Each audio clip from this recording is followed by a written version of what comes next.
Layers are great, and the eggs that they produce are a great product to sell to customers.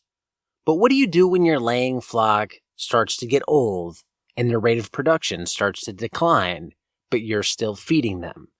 One of the challenges that Charles Mayfield is dealing with right now on his farm, and one of the topics in today's episode coming up. Welcome to Grassfed Life. I'm your host, Diego, D-I-E-G-O. Grassfed Life is your online source for all things livestock farming, from raising pastured poultry to forest-raised pigs to grass-fed beef. We have you covered. From the free podcast that we do just like this, to online videos on our YouTube channel, to our Facebook page and our paid content like the online courses, we have you covered when it comes to pasture-based profitability. Learn more and check out some of the free resources at grassfedlife.co. Today on the show, I'm having another conversation with farmer Charles Mayfield. If you've been listening to the show for a while, you've probably heard past episodes with Charles as we chronicle his sophomore year of farming. For Charles, he's farming on the side, but it's really a full-time job on the side. So he has a full-time job off farm and he has a full-time job on farm. That inevitably makes his life very challenging, but I think it's very relatable to a lot of you all listening to this. Today we're going to talk about some of the challenges that he's facing on his farm right now, and a big one involves his laying flock. His laying flock is getting older. Their production is starting to decline. We're also going into a period where production will seasonally decline, but he still has to feed those birds. Today he's going to talk about his thought process for dealing with those birds and trying to get more value out of them as their egg-producing value declines. He's also going to talk about some tips and tricks and challenges of balancing cash flow on the farm. One of the things that we dive into in this one. Let's jump right into it, starting with getting more value from an aging layer flock with Charles Mayfield. So Charles, it's actually been 4 months, according to Skype, since the last time that we've talked. It's late September when we're recording this. Given that we're almost 10 months into the year now, how would you view 2018 in terms of the farm and feeling good about it?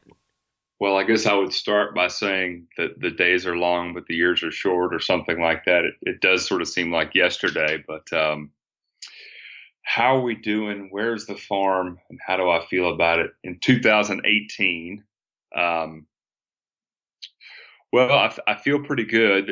It's been a crazy summer. We've had a really, really good summer pertaining to what I would say is weather, just in general. We've had a lot of rain, a lot of good rain. Animals have been great. I can't think of any real, in the 4 months that we haven't spoken, I can't think of any real like earth-shattering problems that I've had relating to here. Like, do you feel like things are where you want them to be on the farm now? Or, in January, would you have thought you would have been further ahead, either with, say, customers or infrastructure or anything else? Oh, I'm pretty pleased with where I am. I mean, I guess I could say that I wasn't necessarily sure things would be as far as they are in certain areas. We've picked up a couple extra customers, certainly in Atlanta and one in Chattanooga. There's areas where I feel like I'm way behind, or certainly behind, and there's areas where I feel like I'm way ahead. In terms of management. So I guess if we could put these into silos, in terms of animal management and just that ongoing ballet, I feel like I'm ahead of where I thought I might be. Some of that's infrastructure wise, just added a couple things here and there, tweaked a few things here and there to help with the animal management. So I'm pretty good there. In terms of managing just the books, if you will. I've got a pretty firm handle on that. It's not the prettiest of pictures at present. I know we'll dive into that a little deeper later, but feeling pretty good there. I'm a little behind in what I would call automated or ongoing or just sort of drip marketing. I'm a little behind there. I Instagram from time to time. I still owe my members and interested folk an email for this month, which I need to get out soon. Where else am I behind? I think I'm behind I'm definitely behind getting ready for next year.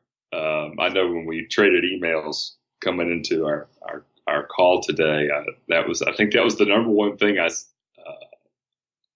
sort of talked about in my big stuff was planning for 2019, and that really does need to start now. I know that's not current year focused, but you got to pull everything from the current year to figure out the next year. So. Yeah, the being behind thing is something I can really empathize with. I see that a lot as a business owner. There's stuff that I want to get done with Paper Pot and everything I'm doing there, and it just doesn't seem like it's even in the near future radar. But I keep saying, like, I got to do this, and I've realized is that when you have a business that is very small, whether it's a solopreneur, you and a couple other people, the pace of forward progress is very slow, and I think things are going to happen faster than they are, and then they always happen slower. So I've learned to really adjust my expectations and not take on too many big projects at any given time, and then give the projects that I take on something I think I can do in a month, like 6 months to happen, because it just seems like it takes a long time. And that includes little things like getting in a routine with connecting to customers and being on Instagram. There's software program I've wanted to implement for a long time to stay in touch with my customers, but it's kind of the lowest fish or the lowest thing on the totem pole. And then I kind of go back to like, well, is this really going to add more value? Or are there other things that are more pressing that are going to add more value quicker? Because I only have so much time to do these things, and you start playing those games in your head. So yeah, I mean, I've tried to relax pressure and just say, it's going to take time. It can all get done in time, but it's all not going to happen today. Something I was just thinking about is it's almost easier. I don't want to use it's almost easier when you don't have any time to do, say, X, whatever X might be. And you can, from a business standpoint, you can just put that on the back burner knowing it'll come up one day down the road. Like, I'm just thinking about this intern, this kid that's been working with me, and it's great. And on the surface, you think, okay, he's handling farm chores, whatever, 4 times or 5 times a week. Boy, that's going to free me up to do blah. And the reality is there's pieces of him being here that actually add work to my weekly or monthly to-do list. And he did free up a little time, which prior to him starting, it was easy for me to say, oh, I don't have any time for this little project over here, so I'm just going to put it on the back burner. Well, the minute you pick that thing up off the shelf, all of a sudden your bandwidth's gone. So yeah, good problems to have. It is, and it's like the constant surprises, and I go back to like this summer when I had to get business insurance, and I got it through you, and no fault of you, it was just a process that took forever because I had to get a lot of information from my landlord, and they were very picky about what they wanted for the space I needed. And it was something in my head I had mentally like, okay, this is going to take like a week to 10 days. And it ended up taking a month. And during that month, it's a lot of back and forth with you, with the landlord, with other entities involved to get all this information together. And then I think that's just one example of how, like, when you run your own business, these little projects can just swell and expand, and they take more time than you expect. And then you work through them, you get them done. And like in this case, it's a one and done. It's done. I don't ever have to go back and do this again because the policy's in place. But then I feel like, I didn't make progress on anything else because this thing sucked up all this time. And I think all these things on our wish list as business owners, like we think we can just bang them out. But then you get into them and you realize, oh, well, to do this, I need to have all these other things in place that I didn't realize I needed. And then the whole list just takes longer and longer to get to. Oh, that's a good point. Is sort of the, the farm's a great example. Paper pot's a good example too. The farm, it's like, boy, it'd be nice if I could do this or, have this project taken care of. But so you see the big picture, but what you don't see are the 7 things that have to be done before you can start. Right. And you don't know it till you get into it. Along those lines of that kind of ties into some of the on-farm operations you have. One I want to drill into is layers. And you mentioned in your update with me is layers are dropping in productivity. And I think we can go back into what we just talked about and tie this in nicely, because somebody may think, hey, I want to start a egg operation, a pastured layer operation. And you really focus on, okay, even if you buy point of lay hens, they're going to lay and you're going to get this many eggs and you can sell them for this much. But what do you do when production starts dropping? And that's where you're at. And how are you tackling that? Well, I'm gritting my teeth presently, quite a bit. First, I guess I'll say eggs are probably on a ongoing, consistent basis the number one thing people rave about with our farm, which I think is wonderful. So yeah, we just to catch your listeners up, we have about 36 layer birds. They are, as of this month, they are just over 2 years old. No, they're 2 years this month. I got them in September of 16. So I believe we've been through 2. I think we might even be in our 3rd molt, 2 of which have happened while they were laying. 1 was before. And yeah, production, just to put things in perspective, when they were full bore producing, early on, the daily output was anywhere from, I'd say, 27 up to 35 eggs. Gathered eggs yesterday, and it was 14. I've had as low as 7 in a day in the last month. Now, obviously, the days are getting shorter, and there's a million different factors. To come back to your question, how am I handling it? Well, I have 100 new layers in the brooder. Keeping them in the brooder a little longer than normal, but they're not too crowded. They should start laying. By my calculations, they should start laying late December, probably realistically first couple of weeks of January.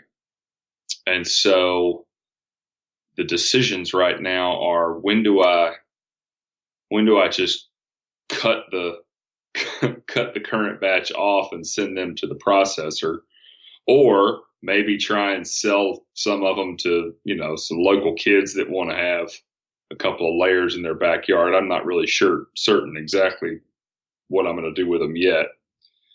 But the big thing is the replacement hens are here. This was a straight run or not a straight run. This was an all girl order. So no roosters, which has been really interesting to observe them. They are much more nervous and flighty than the last group. Brings up a question. Maybe you've talked to somebody that does this. I was thinking about actually holding on to I have 1 rooster left, Red. And I was thinking of holding on to Red and seeing if he would acclimate in with the new layer group, just as a father figure, if you will, sort of a protective. Have you heard of anybody doing that? I mean, daring to go a little bit into what some people might call woo-woo. I've talked to a few people that do biodynamic agriculture on the livestock side. And there's a belief there that having mixed male-female species in the same area is beneficial.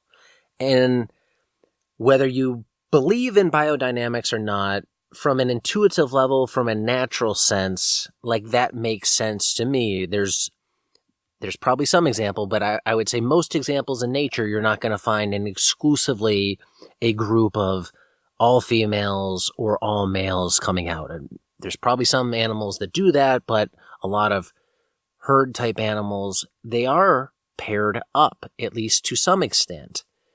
And I think there's things that happen in the field when you have this, and this is me saying I think, like there's pheromones being put out there, there's potentially different things being generated in these animals, knowing there's the presence of the opposite sex there. So to me, like intuitively, observationally, I think there's benefit to that.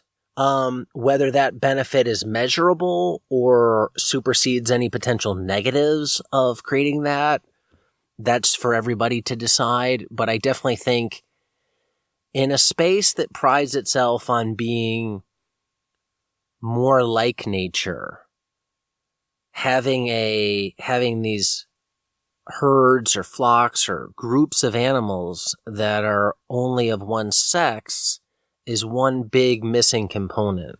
I think at the end of the day, what I'm going to do is I've got to figure out the transition. So, again, the current batch is laying. The new batch will probably be December, January. The big if right now is I'm taking my turkeys to the processor the first week in November. And so the $1 million question is, do I just go ahead and load up the layer flock and turn them into stewing hens? The reason I haven't just decided to do that is, frankly, selfishly, I love our eggs, and I don't want to spend 2 months without them. Well, here's one thought there. So on one hand, you're getting reduced production given the age of the hens and also seasonality. And you're paying for that reduced production because you have to continue to feed them until potentially your new birds come online. When you think about that, how do the economics work there? Because another potential side is you have a gap in egg sales to customers. And is there a worry there that some of those customers might not come back? Or is it a good thing to create some scarcity and show customers like this is how it works in the real world? I don't have any worry that I will lose customers if I cut them off of eggs for any short period of time, certainly with an explanation. Everybody loves our eggs and they understand it. We've actually already been through. So my egg market is sort of twofold. There's the local market with customers in and around here that are coming to the farm on a weekly basis and picking up food and a lot of eggs. And then there's our customers, out of town.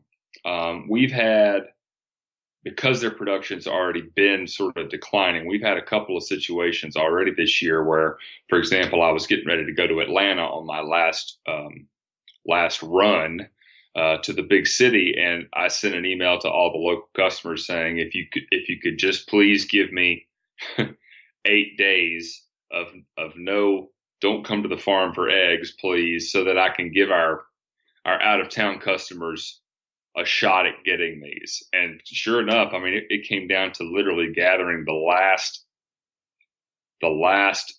dozen eggs the afternoon before to fill the entire order to go to Atlanta, stockpiling them in the fridge. So, so I don't worry about losing customers.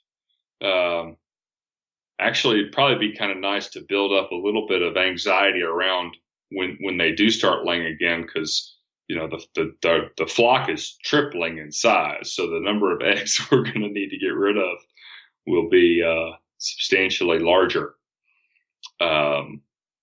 So it's only 30 birds.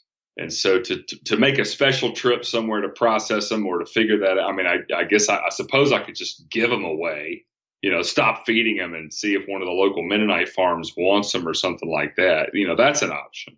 Well, let's go to the processing side. So this hasn't came up in a past podcast. You have laying hens that are declining in production. You're looking at your options here. I mean, you could try and sell them as they are live. You could try and give them away, or you could turn them into meat. Can you talk about, like, if you turn them into meat, what are you looking at in terms of, here's what it's going to cost, here's what I'm going to get in terms of product? Like you mentioned stewing hen, what can you sell that for, and is there demand for that? Great question, Diego. I believe there's a small demand for stewing hens. So again, I follow a lot of what Salatin's done up there, and they do sell stewing hens. I don't remember. You're not going to get what you get for a meat bird, certainly. Nor should you expect to. I mean, this is a tougher meat. It needs to be slow cooked. Frankly, my thought going into this, if I process them, was I'm just going to put these things in my freezer and I'm going to eat them. I mean, that's because one big reason that's the case is if I introduce to my consumer base a stewing hen, all right, well, the next time they're going to have that conversation theoretically is 2 years from now, right?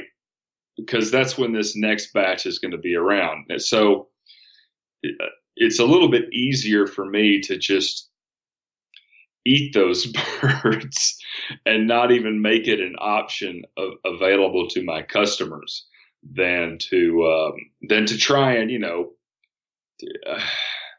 sell them something that's in highly limited supply and technically wouldn't even be available again for another 2 years. Does that make sense? No, it does. It does, to try and introduce it as a regular. What about using it as a potential promotional piece? You don't have a lot of them. I run into this with a piece of inventory I have right now. They're taking up space. I need to get it out of here. Well, I'm going to try and give it away for free to incentivize other sales. That's a good idea. I hadn't considered the promotional angle of it. So you would more or less like come to the farm, spend $50, get a free stewing hen.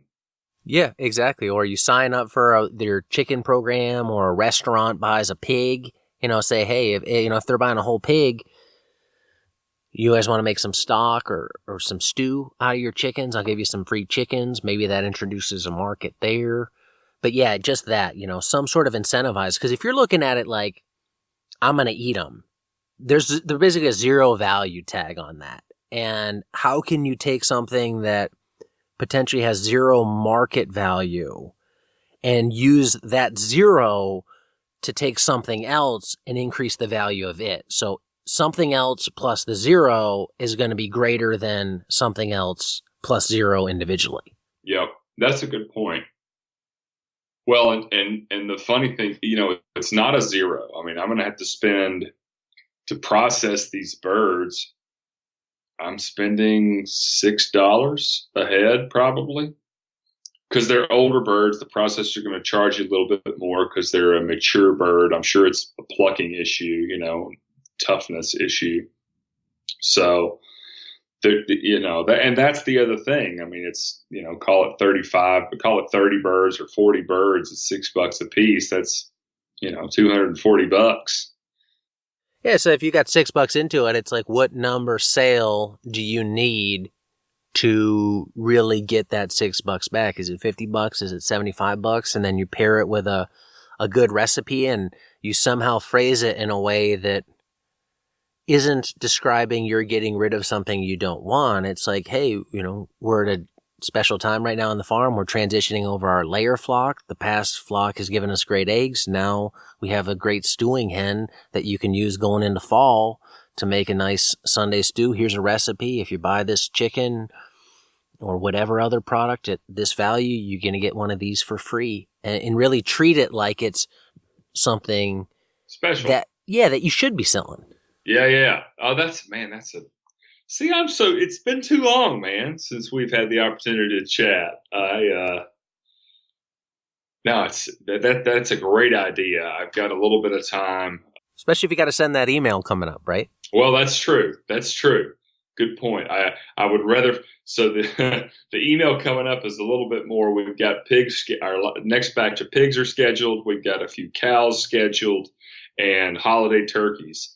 But I've got one more email between now and my next food drop. So I'll definitely drip it in one of those. Yeah, I mean, the other thing I think of is like, if you're just going to consume them, like, again, it's going to cost you something to process them, but if you're consuming it, you're not selling it. So you're getting zero for it in terms of dollars. Is if the promo thing, if you didn't want to go that route, is you give it to your best customers as just a freebie thank you, an unexpected freebie thank you, unannounced. And maybe there's some combination of both, like, hey, you've been a great customer this year. I have these hens. I think you'll really enjoy them. I want to give them to you. Feel free to pick them up next time you come or next time I make a drop. And then it's just you going above and beyond. And I think in a lot of cases, you giving something like that away free is worth more long-term than what you would profit selling it near-term. Amen to that. And it should come with the story.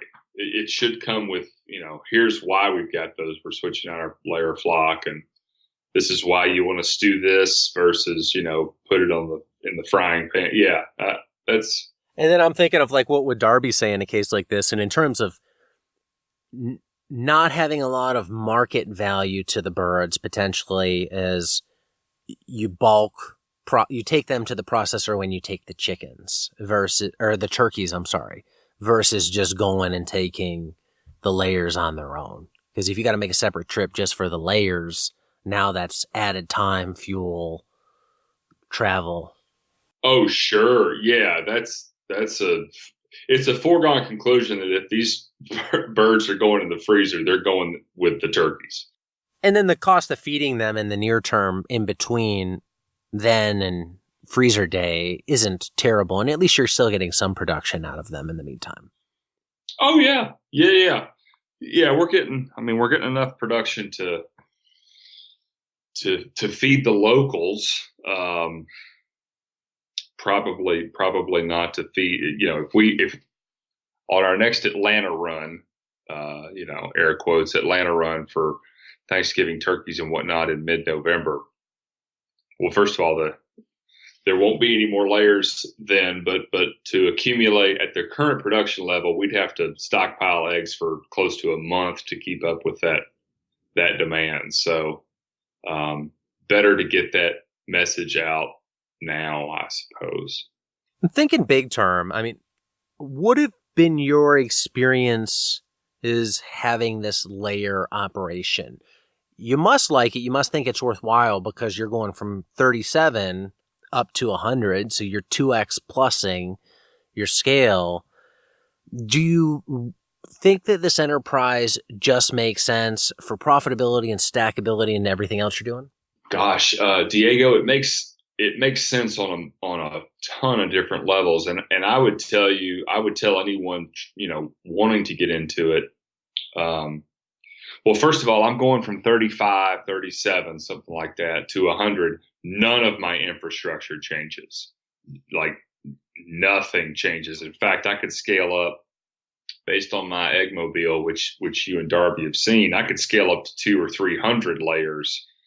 And from an infrastructure standpoint, nothing changes. Well, one caveat, storage for eggs once they're harvested, that's obviously going to go up. But they're such a good door opener. It's a small, $6 a dozen is what I retail them for. It's a small price point barrier of entry in terms of new customers. Everyone knows eggs. It's so easy to differentiate our product from a store-bought product for sure. And I've got the one intern, the older kid that's been working with me. I've got these two younger kids that just moved back into a house across the street from the farm, and they're 15 and 10. And the other thing that I think eggs sort of allow for is planting some entrepreneurial, seeds. If these kids want to go, there's a little middle of the week farmers market here in town. I've never done it because I just don't have the time. These kids might, just basically do it on a commission basis or something like that, and just let them go down there and sell eggs. Eggs, just you can put them in a cooler. You don't have to keep them frozen. You don't have to really keep them that cool. You just have to keep them from getting hot. Are you washing them? I can't remember if you're washing them or if you're just sandpapering them. I spot wash. I use just a regular rag and a little bit. I wring a rag out with warm water and just spot wash. I really don't have to clean too many eggs. Once in a while, if we have we'll have a watershed moment where there'll be poop on a handful, and then there'll be an egg will break in the nesting box. So you got this dried, straw and yolk all over the other eggs, and I'll actually submerge the whole bucket into some it's actually sort of, I would say, lukewarm, but really it's kind of cool water with a little bit of soap, and actually let them soak overnight before I wash them off. But yeah, we are spot washing. I don't use the sandpaper or steel wool. That seems to be the key. I mean, clean eggs. I've visited and interviewed enough people now doing eggs to realize that's a labor point. If you're eating really dirty eggs, you're all the time on most of your eggs, you're losing money on eggs. If you can keep them clean and minimize washing, you're making money. Richard Perkins talked about that. I visited Jesse Thiessen up in Michigan last year. He mentioned that, and he has some really nice roll-away nesting boxes that keeps the eggs super clean. That might be worth something to look into.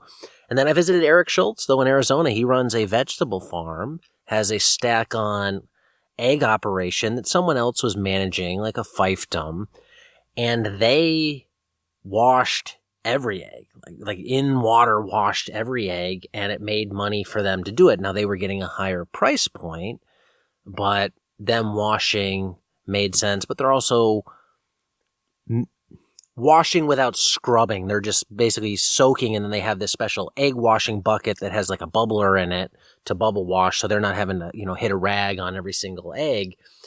So it makes sense in certain markets, and I think I wouldn't have said this 2 years ago doing this show, but now I've seen enough examples, you're one of them included, who say it makes a lot of sense to do. And if people are interested in seeing your Eggmobile or Jesse's or how Eric does their eggs, all those videos are up on YouTube on my channel. You can check them out there. Yeah, and the other thing that'll be interesting. So you ask me, and I tell you, egg washing's it's not a big issue for me, but I'm about to triple my flock, so it might become one. But I've thought about the rollaway nesting boxes. I mean, the stuff. The practices that I employ for your listeners, I just make sure it's not the best straw or hay in the nesting boxes that's kind of junky, but you just don't want the chickens getting too terribly, I hate to use the word, but comfortable in there. And then we close our nesting boxes up every night. They'll sit up on those perches and poop in the boxes, and you're cleaning a lot of eggs at that point. So. Yeah, were you the one, I can't remember, that has, a piece of like felt or fabric hanging down in front of the nesting box too to close it off, that like it's got some slits in it? No, Okay, yeah, one of the farms I visited had that. Is just another further discouragement of staying in there. So they had to go up and there's basically a cloth hanging in front of the box that the chicken can pass through, and it always hangs there. They're never raising it, they're never lowering it, but it's just another deterrent for them to get too comfy up in there by having that cloth. I don't know if it's the darkness or what it is. It's interesting. Well, they do say that darkness is a good environment for them to lay their eggs. So maybe it's once you're in there, your business is getting done quicker. Yeah, the rollaway boxes were cool too. So check those out. They had like some AstroTurf in them to, soften it, and his eggs stayed super clean. They're not the cheapest thing, but in a commercial operation, I think it makes a lot of sense if you're spending a lot of time dealing with dirty eggs. I'll have to tinker around on the Google with that one.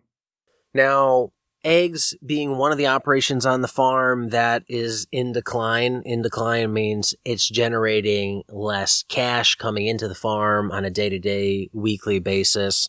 One of the big issues that you're facing right now that I think a lot of small businesses struggle with is finances being tight and balancing out and managing cash flow. Can you talk about where the farm is at now and how this is one of the struggles that you have, is just balancing the cash that you do have and paying for everything? Sure. So, gosh, I don't know. I guess generally, I can speak in general terms. I've got a little bit of an outstanding fee bill that I need to pay. I've got just in terms of expenses upcoming, I've got an outstanding fee bill. I've got processing of turkeys and laying chickens coming up in November. That is a known cost, and I want to say my current batch of pigs, the first ones will finish mid to late December, so that they'll finish in this calendar year. In addition to we've got a couple of cows, beef that are scheduled. So those are the expenses I know I have on the horizon. I have a ton of product in the freezer. In fact, I canceled my second batch. Going all the way back to some of our earlier discussions, Diego. I was going to do 2 batches of broilers this year instead of the 4, 2 big batches instead of the 4 smaller batches from last year. Well, I canceled the second batch. That would have actually started about 3 weeks ago in the brooder. For a number of reasons. One of them being I wanted to keep the current layers in the brooder a little longer. The second being is I have a whole freezer of, I don't know, 75 or 80 whole birds. I have an inventory of birds, and adding to that, twofold, threefold, fourfold doesn't seem to make sense. I sort of jokingly quipped with somebody saying, I'm actually looking forward to reuniting with the idea that I don't have enough product versus I have too much. My freezers are absolutely jam packed with pork right now. Most of that's a production situation because you get them all. We have 11, 12. We had 12 in the last batch, and of course, they at some point you got to get them processed, otherwise they just get so big it's sort of a pain in the butt. So let's see, cash flow wise, there'll be a nice influx of money at Thanksgiving. We've got 1, 2, 3, 4. We've added 5 new customers in Atlanta that are cash only. They pay as they go. We've got a handful of customers in Chattanooga that are through their farm balance. So I look at it as new money coming in the door. And we've got a handful of customers in the local area that come Thanksgiving will probably eke into their balance and overdraw their accounts. so that there'll be more money coming in the door. As it stands right now, best case scenario is an absolute break even by the end of the year with a bunch of products still in the freezer. That's best case scenario. Worst case scenario is, there's a couple $1,000s needing to be thrown into the business just to get it into the January, February time of next year when we start to collect from our buying club members their annual deposit. And for your business, the farm business, can you talk about how you treat the farm business in terms of finances and segregation of finances? So you have a feed bill where there's a bit outstanding on that. You still have to pay it. But you also have a off-farm full-time job in insurance, as we've talked about. Do you run the farm on an island where the farm pays for all the farm bills, and if the farm can't cover a farm bill, the farm has to figure out a way to cover a farm bill? Or do you allow money to flow from, I'll say, the personal side, the non-farm side, over into the farm side? The answer to both of those is yes. I try to function with the farm on an island as best as I can. So, taking our current predicament, if you will, or our current financial situation, I'm not going to go into 2019 in a deficit at the farm. I'm certainly not going to go into the new year owing my feed people any money, right? So, those are people that deserve to be paid on time as best they can. They've been very patient and supportive of me. So it'll sort of be no holds barred, trying to generate that revenue through the farm up to the last little minute, and then it's okay. I gotta throw a little bit more of my off-farm money into this project. So I guess I treat it both ways, but at the end of the day, I mean, the real answer is I do take personal funds and I put non-farm money into the farm. I guess that's the best way to put it. Yeah, I'm the same way. And I try and treat it as a loan basis, or technically on accounting, it's a contribution of capital and then a distribution of capital. But I don't know how I could survive running my business if I didn't have some extra cash to put into it from time to time. Like, growth would have to slow. And this is one thing I think, I know that people don't think about when they go start a business, especially like farm businesses.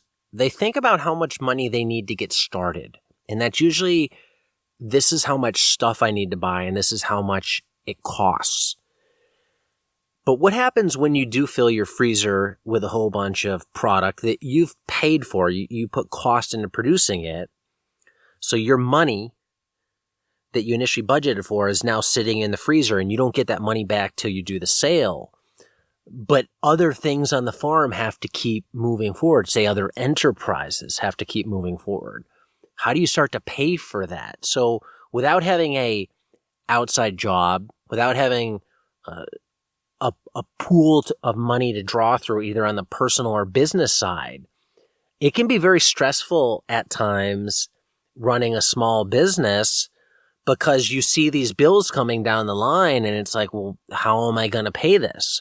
Or can I forgo doing this thing? And if you forgo doing it, you maybe stall momentum, or you have to cancel customer orders.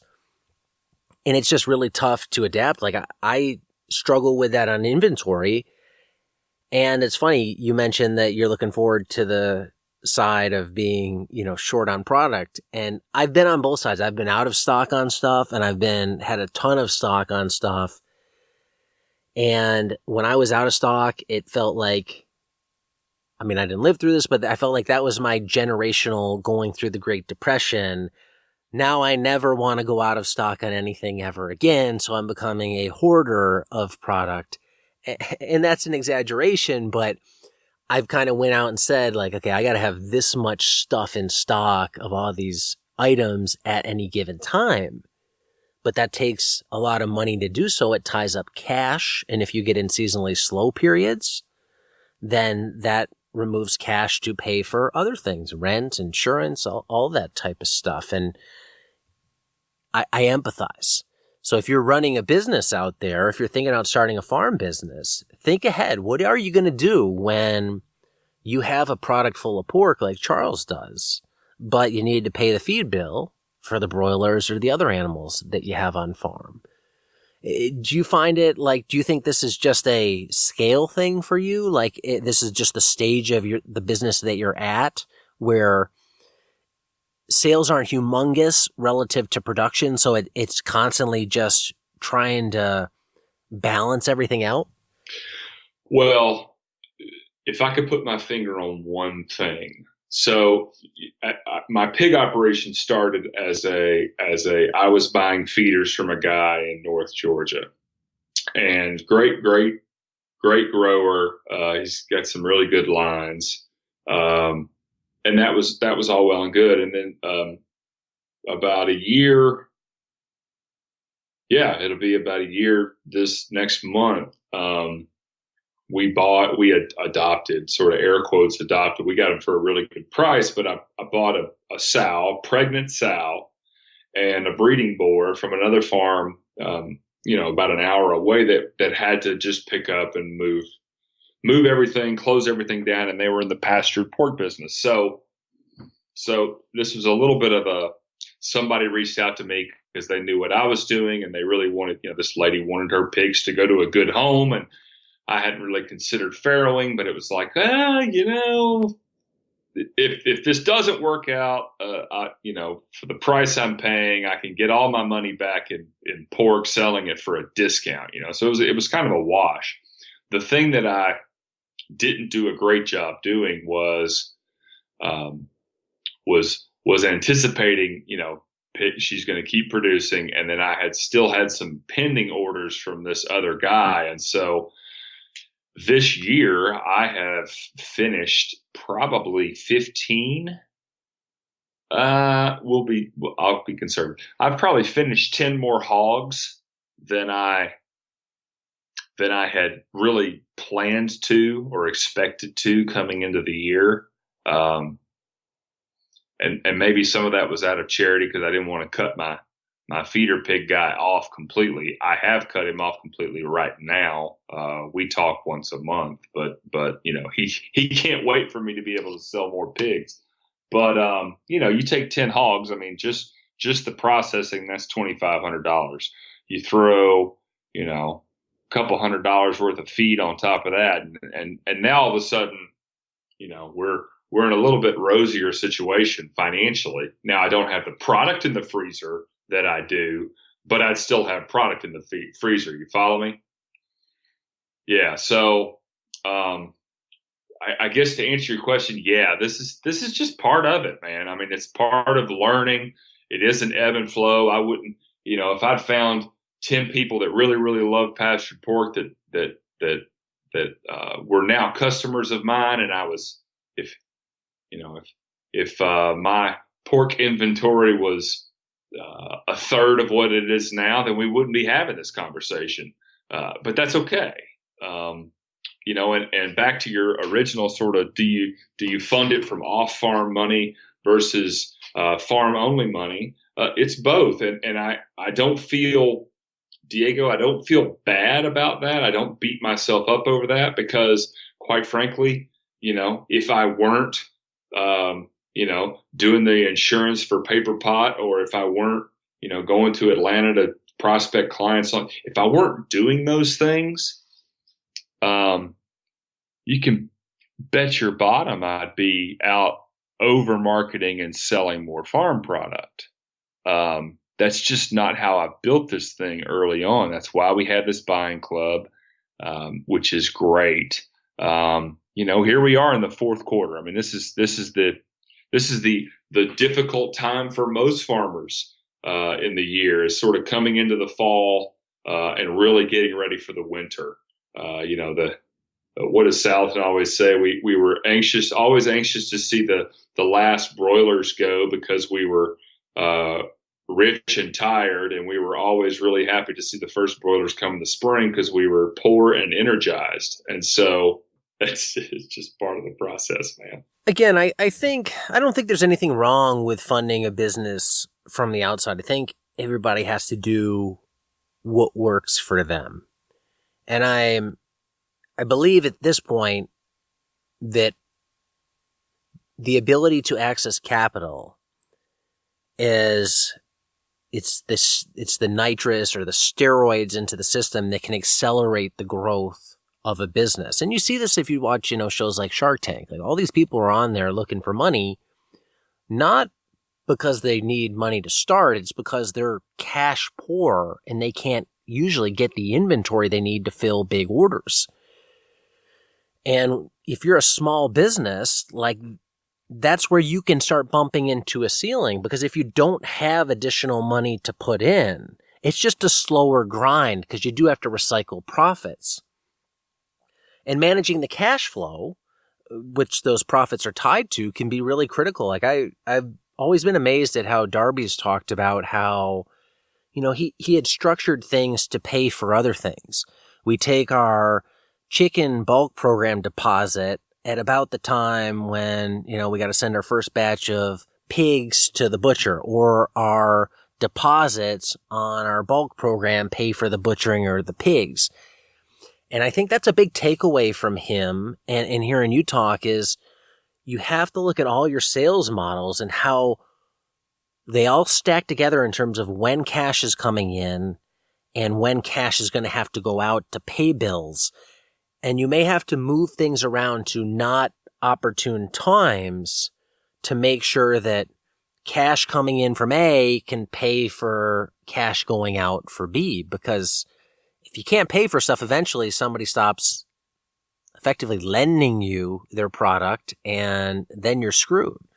Well, and there's also compounding parts to, looking at me present day. I've got these 100 layers that I had to pay for and I'm feeding them, and they're not a revenue stream for another 3 months, and so, I've got to feed and water and nurture them along for 3 or 4 more months. I love what you said about, Darby and timing things. I mean, the reality is, if I'm going to pay everything off in the next month, that's whether it's a feed bill for the layers or the pigs, or a mineral bill for the cows, or a processing bill or the turkeys or whatever. If I'm going to pay that bill, chances are it's going to be with pig money.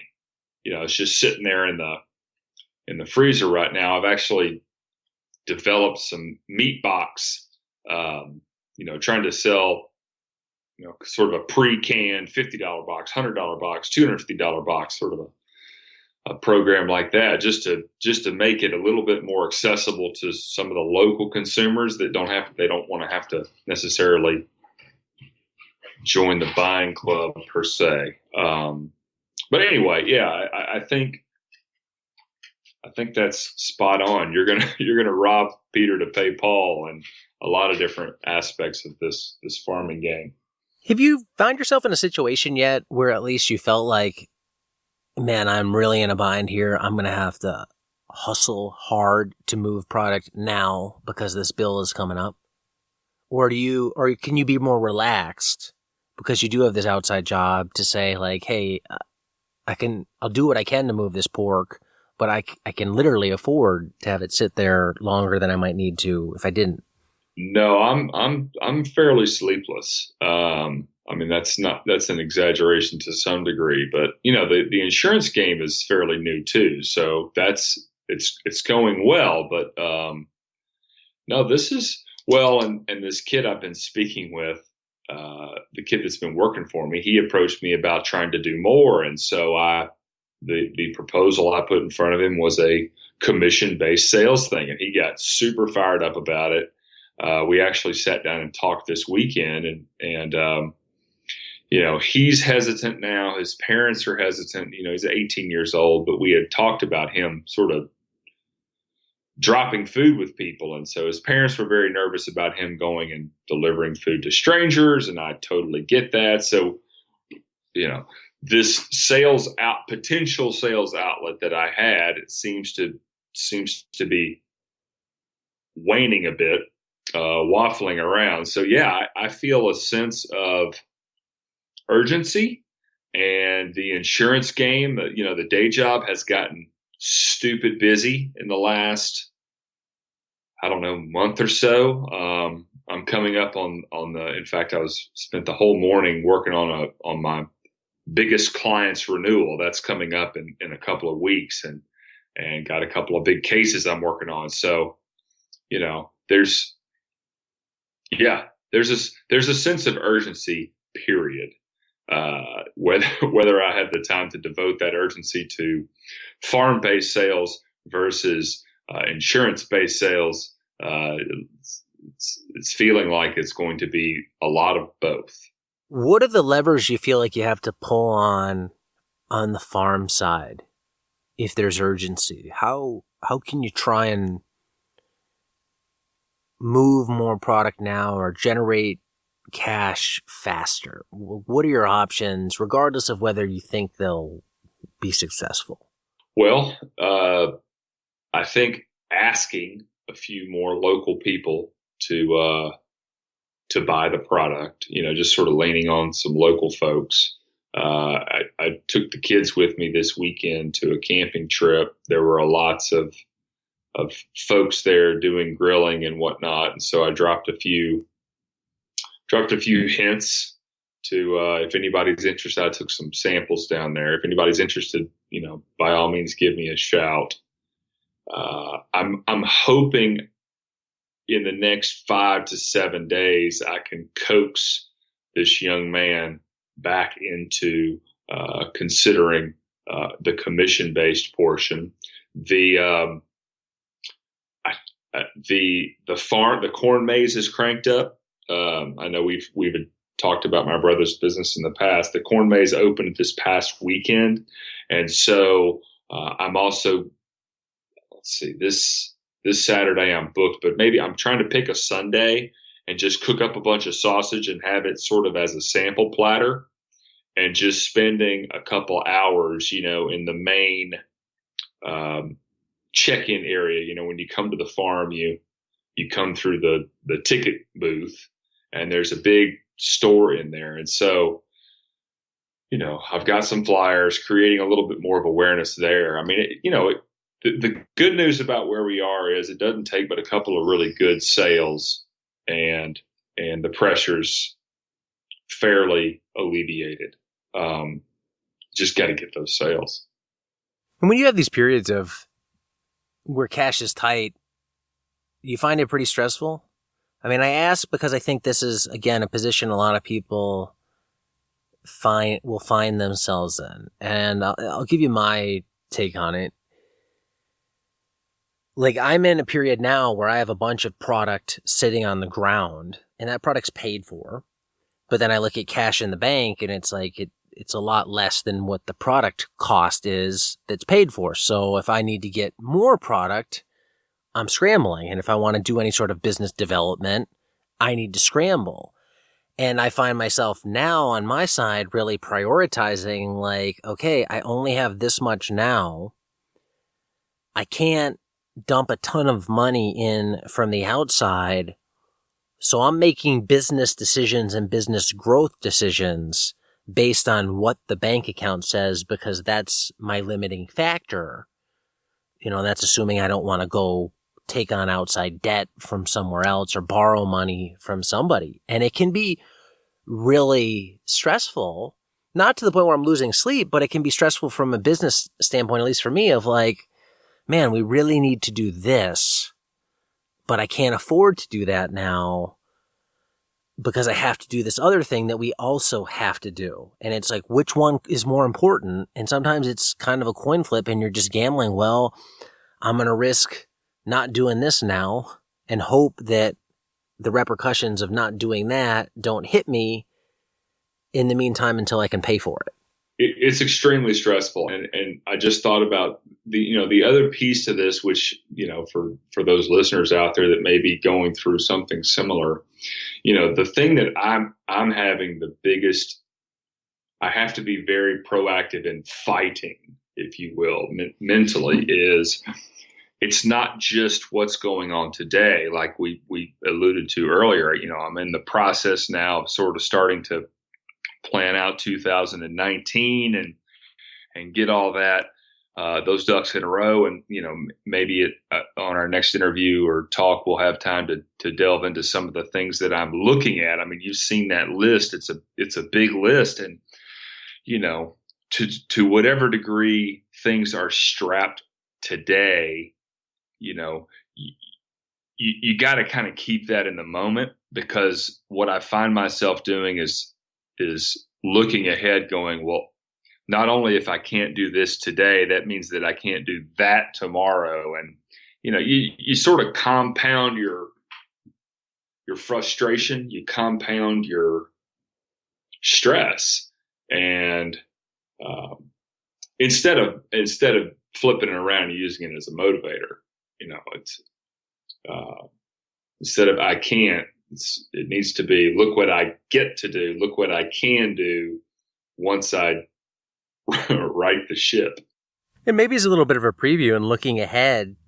Given your cash flow situation now, given what you have in the freezer, are there things that you had initially wanted to do in 2019 that you're having to change? I feel really good from a production standpoint coming into 2019. So I learned some hard lessons this year. The biggest one being overextended on pork production. Just so overextended. In fact, I've been donating pork to a local homeless men's shelter and teaching them how to cook some stuff, just because I needed to make room in my freezer, and it's a good way to support the local community. But I feel a lot better about production coming into 2019. Our cows, our beef is where it is. It's just where it is. Our first beef will finish spring of next year. We have two of our steers that will finish in the spring of next year. And, again, back to the very beginnings, I took on three major contributors to the farm early on, $5,000 each, total of $15,000. And one of the conversations that was had around that level of support was, we needed the funds to get our beef herd started. And so, here we are, almost 2 years later, and we're starting to see that come to fruition, which is great, because those members have obviously utilized their membership, and they've brought their balances down over that course of time, but they get to see the fruits of their contribution come to reality. And so I feel really good production wise about next year. The stuff that I've got to get licked coming into 2019 is all infrastructure based. It's buried black line. I'm still hauling water, which is it's 4.5 hours of my week. It's 4.5 hours of my week hauling water to animals, and that is not sustainable. I've been patient with it, and I will continue to be patient with it, and I will continue to do it. But man, I can't wait to the day where it's just plug a line in anywhere I need to, and there's water. That's the big one. So it's slow and steady growth. I mean, this is just the reality of things. No matter how fast you want it to move, it can only move at the pace at which it can move, given time, given personal energy, given finances. And one thing I really enjoy about having you on is you're sharing this real world perspective of what this is like to do this in your first few years based upon reality. I mean, you didn't start with any sort of super special situation where everything was ready to go and you just rolled and it was successful from day one. I mean, you're grinding it out in every sense of the word, and I hope people get a lot out of that. I can just say that this has been incredibly valuable for me, Diego, and obviously Darby's not on with us today, but both just it's what it forces me to look at and think about, on a monthly, daily. I mean, it just opens my eyes to maybe looking at things a little differently, and frankly, sometimes it's just a great opportunity to vent. But I thought of something just now. I'm sitting here. This is where you got to find those silver linings. So this water thing, right? It's been a frustrating thing for me now from the beginning, right? And it's an ongoing frustrator. But you know what, man? It's been the biggest gift because I haven't been able to scale certain aspects of this farm to the degree that I would have maybe tried to stretch into or tried to pursue, because I knew I didn't have any more water hauling bandwidth, right? And so, as much as I loathe hauling water, it's been a factor in keeping me bridled, if you will, with regards to production. It's set some very real limits on my ability to produce, which has probably been a good thing. It's all interconnected, and it's all the reality of it. And a lot of the stuff, you'll never figure it out until you do it. And you're somebody who's gone out there and done it. And I think you're enjoying it. For people that want to follow along with what you're doing, where are the best places to follow you? Best spot is Instagram, Mayfield.pastures on Instagram. We have a Facebook page. I push most everything through Instagram and feed it to Facebook. That's another item on the list, is looking at a website in the new year. So maybe keep your eyes out for that. But yeah, Instagram's the best spot. You can obviously, if you have any questions or thoughts or email, you can email me at mayfieldpastures@gmail.com. And I've really appreciated the feedback from some of your listeners and connections that have been made. So thanks again, Diego. There you have it, Charles Mayfield of Mayfield Pastures. If you want to follow along with everything that Charles is doing, check him out on Instagram. I've linked to his Instagram account in the show notes for this one. If you want to follow along with everything that I'm doing or make some comments on the show, the best way to do that is via Instagram. In the past, I've always suggested, send me an email. Let me know what you thought of this episode. But email can be cumbersome, especially I know a lot of you are listening to this on the phone, and email's a little challenging, but a lot of you are on Instagram. I'm trying to put up a post for each one of the episodes that I do each week.